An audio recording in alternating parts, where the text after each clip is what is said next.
संदीपान भुमरे यांच्या ड्रायव्हरला 150 कोटींची जमीन बक्षीस म्हणून देण्यात येते। हैदराबादच्या सालार जंग फॅमिलीकडून बक्षीस देण्यात आले। संभाजीनगर मधील मोक्याची 3 एकर जमीन बक्षीस देण्यात आली आहे। आर्थिक गुन्हे शाखेकडून आता ड्रायव्हरची चौकशी सुरू आहे।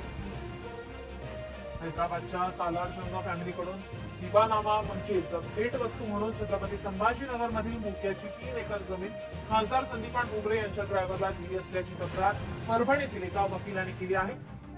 रेडी रेकनर दरानुसार 1.5 कोटीची 3 एकर जागा आहे। त्याचं बाजार मूल्य हे त्यापेक्षा 2-3 पटीने अधिक आहे।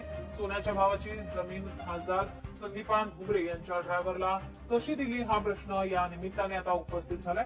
याबद्दल आता छत्रपती संभाजीनगर शहर आर्थिक गुन्हे शाखेकडे तक्रार झाल्यानंतर त्याची सध्या चौकशी सुरू आहे। त्याच्या नावाने जागा घेणं म्हणजे त्याचा काही नातेवाईक नाही। हा काही पहिल्याच्या काळातला काही नवाबाचा वारस वगैरे आहे का? पण हा ड्रायव्हर माणूस आणि नवाबाचा संबंध काय? म्हणजे ही जागा ज्या गाडीचा मालक आहे त्या मालकाच्या दिशेनं तर चालली नाही, ज्याची गाडी चालवतो आहे हाही सुद्धा या संदर्भात आम्ही पत्र देऊ आणि चौकशी करायला लावू सरकारला। ड्रायव्हर मालक आहे की गाडीचा मालक आहे, कोणाच्या नावाने ती जागा पुढे सरकणार आहे याचा शोध घेतला पाहिजे। आणि अशा पद्धतीनं मोक्याची 100 कोटीच्या जागा जर ड्रायव्हरला दान देत असतील तर नवाबाकडे सगळेच महाराष्ट्रातले मुस्लिम जाऊन लाईनीत उभे होतील की आम्हाला पण दान द्यावं। एवढी प्रॉपर्टी गिफ्ट देत असेल आणि ते भुमरेंच्या ड्रायव्हरला आणि सालारजंग या संभाजीनगरात फिरत असतात आणि सत्तेच्या ताकदीच्या बळावर मग ती प्रॉपर्टी ताब्यात घेण्याचा प्रकार निश्चित या संभाजीनगरात घडलेला आहे। आता प्रशासन हा सालारजंग कोण आहे आणि हा कोण ड्रायव्हर आहे जो 150 कोटीची प्रॉपर्टी खरेदी करतो? मग तो 150 कोटीची प्रॉपर्टी भुमरे साहेबाचा ड्रायव्हर खरेदी करत असेल तर मला असं वाटतं मला ती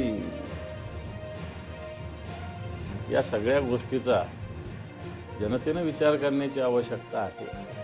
आणि कशा पद्धतीनं लूट हे लूटच एका हिशोबाने मागे शिरसाड्यांचं प्रकरण आलं, आता भुमरेंचा विषय आलेला आहे समोर। त्याच्या वैयक्तिक जीवनाशी माझा संबंधित नाही। माझ्याकडे तो ड्रायव्हर आहे, अरे त्यांनी गाडी चालवायची, सकाळी घेऊन जायची, संध्याकाळी घरी आणायचं। वैयक्तिक लाईफमध्ये वैयक्तिक जीवनामध्ये आमचा काय संबंध नाही।